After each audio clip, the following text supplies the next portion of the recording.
تخار کې په تیرو 3 ورځو کې په جګړو بریدونو کې 22 امنیتي سرتیري وژل شوي او 11 نور ټپیان دي. د تخار د ولایتي شورا غړي وایي د دوشنبې په سهار د غوڅ ملاتړ په هوایي برید کې د ملي اردو 6 سرتیري وژل شوي، 6 نور ټپیان دي. د ولایتي شورا غړي وایي دا پیښه د تالقان ښار په آق مسجد سیمه کې شوې او 3 پوستې طالبانو نیولې دي. د ولسمشرۍ ټاکنو د ورځې راپدې خوا د تخار د مرکز په شمول د طالبانو او دولتي ځواکونو ترمنځ په چااب، بهارک او خواجهغان ولسوالیو کې جګړه دوام لري.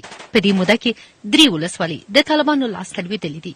د تخار د روغتون امر وایي په تیرو 3 ورځو کې یوازې له بهارک ولسوالۍ او د طالقان ښار له څنډو د امنیتي سرتیرو 22 مړي او 20 ټپیان روغتون ته لیږدول شوي دي. تخار د ولایتي شورا غړي وایي د غوڅ ملاتړ په نوي برید کې په دغه ولایت کې 6 د ملي اردو سرتیري او پاڅونوال وژل شوي او 6 نور ټپیان شوي او 3 پوستې وسلوالو نیولې دي. د ولایتي شورا غړي وایي تر اوسه د دغه پوستو د سرتیرو د برخلیک په اړه معلومات نشته.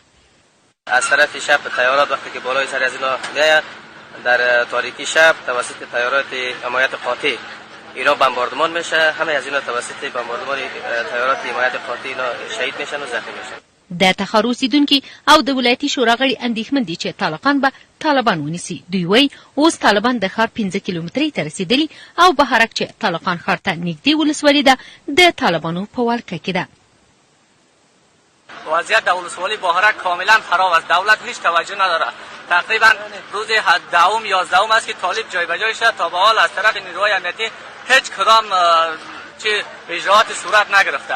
ټپي سرتیري وایي د طالبانو د برید تر ماتېدلو وروسته د سهار په 3 بجو تر هوایي برید لاندې راغلل.